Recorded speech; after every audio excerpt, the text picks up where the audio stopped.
Bom dia a todos aqueles que participam das atividades do Ministério Semente.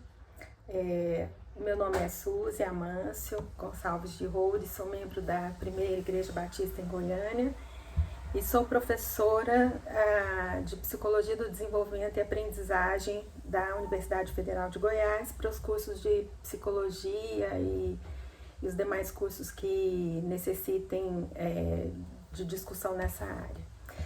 A pedido da ministra Camila Canedo, nós nos colocamos à disposição para trocarmos algumas ideias sobre o processo de desenvolvimento da criança e aquilo que nós podemos fazer como mães, como professores, né, como pais, para que esse desenvolvimento aconteça de uma forma mais harmônica, de uma forma mais tranquila para a criança e também que redunde em aprendizagem, tanto do ponto de vista cognitivo, afetivo, né, social e também espiritual. Bom, é uma área bastante densa, bastante complexa e a gente vai começar então aos pouquinhos. Vamos fazer pequenos vídeos e na medida em que houver demandas ou dúvidas ou necessidades, a gente se coloca à disposição então para conversar um pouquinho mais sobre as dúvidas que forem levantadas. Bom, esse tempo que nós temos vivido são tempos de angústia, tempos de dúvidas, tempo de crise. Mas os tempos de crise também são tempos de oportunidade.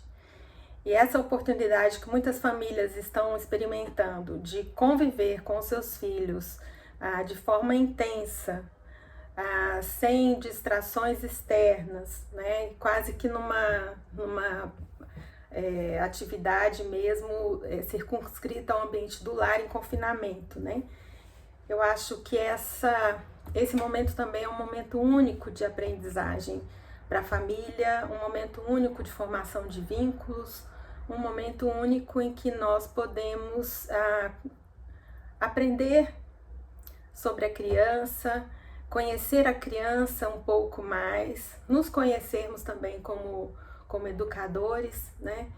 E reelaborarmos condutas, ideias, hábitos, princípios e valores, né? Eu tenho pensado que Deus não permite nada sem que Ele tenha para o povo dele um propósito, um plano.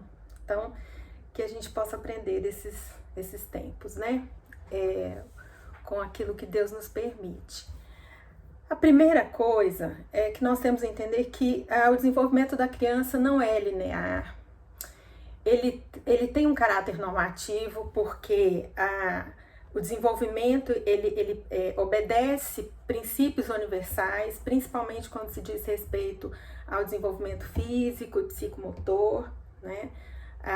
A criança ela vai necessariamente, a criança com desenvolvimento normal, ela vai sentar-se sem apoio entre os 6 e 7 meses, ela já adquiriu essa habilidade, provavelmente por volta de 12 meses, 14 meses, ela adquire a marcha, né, ela começa a andar, a fala é adquirida e potencializada ao longo do segundo ano. Então, assim, existe um caráter normativo no desenvolvimento da criança e universal, né?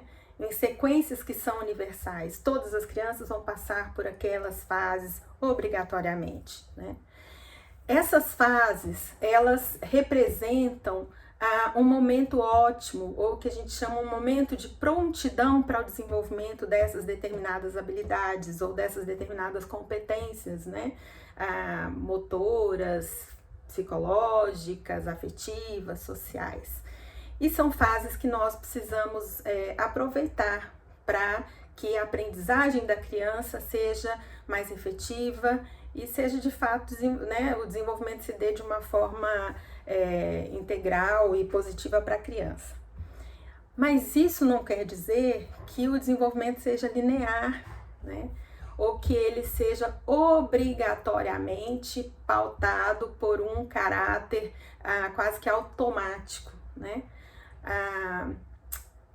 O ser humano nasce com uma prontidão, ele nasce com habilidades que são constitutivas mesmo da sua condição, né, orgânica, mas desde a fecundação, essa relação entre corpo e hábitos, corpo e mente, corpo e aprendizagem, é uma relação que se dá por meio da experimentação, né? Quando nós percebemos que o bebê, aos 2 anos, é capaz de emitir pequenas frases, né? Às vezes nos assusta quando eles emitem, né, um desejo ou falam uma palavra nova que você não sabia, né? A gente tende a pensar que esse é um processo que está sendo desenvolvido aqui agora, né? Não, a imersão da criança no processo da fala se dá desde o ventre, desde o ventre. Ela ali está ouvindo, ela está sendo inserida no mundo da linguagem por meio daquilo que ressoa para ela, né? De sons que chegam para ela, os sons, né, do organismo da própria mãe, os sons que atravessam a parede, né, a abdominal ali, que chegam até a criança. A gente sabe que a partir dos 16 meses ela não só ouve os sons, como ela é capaz de reconhecer sons que sejam familiares, né? Já foram feitos testes mostrando que as crianças respondem com aumento da frequência respiratória cardíaca, né, e mesmo com a movimentação e com a procura, quando elas ouvem, por exemplo, músicas ou poesias que eram ditas durante a gravidez ali perto, né, o que a mãe cantava, o que o pai cantava, ela é capaz de reconhecer, né?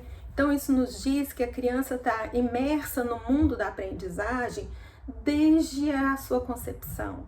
Ali ela vai aprendendo e ela vai interagindo. Então as experiências que ela vive, que ela capta por meio, né, da percepção, dos órgãos do sentido, a forma como ela é tratada, a forma como a mãe olha para ela, como a mãe conversa com ela, como a mãe interage, ali vão fazendo com que a criança emita respostas e ela vai nessa relação entre aquilo que é orgânico e aquilo que é da experiência, ela vai constituindo uma forma única, pessoal, individual, de responder à realidade, né? E isso, aos poucos, vai constituindo a personalidade da criança. Então, aquilo que a gente diz, aquilo que a gente fala, tanto do ponto de vista da fala mesmo, ou que a gente expressa por meio da linguagem não verbal, a criança está captando tudo, né? Então, o bebê de 1 ano, 2 anos, que aprende a falar, ele não aprende a falar com 1 ano e 2 anos. Ele aprende a falar com 1 mês, 2 meses, ele está aprendendo ali, ele está assimilando, ele está se familiarizando com os sons, ele está vendo a relação entre o som e a mudança ambiental no rosto da mãe, na face da mãe. E essa criança, então, vai sendo inserida em processos de aprendizagem que vão tornando aqueles conteúdos mais familiares para ela, né? Então, traduzindo assim de uma forma bem prática, né? Quando a Bíblia diz que ensina a criança o caminho que deve andar, ela nunca vai se desviar dele, né? Aquilo que fazemos e dizemos para a criança, isso aqui não tem questão de maldição hereditária, ou de profecia, ou de determinação pela fala, nada disso, mas aquilo que construímos com ela, né, em termos de construção de significados, desde antes dela mesma falar, isso vai entrando ali no repertório, né, de conceitos, de noções, de sentido, e que vão depois, pela familiaridade, despertar um reconhecimento por parte dessa criança.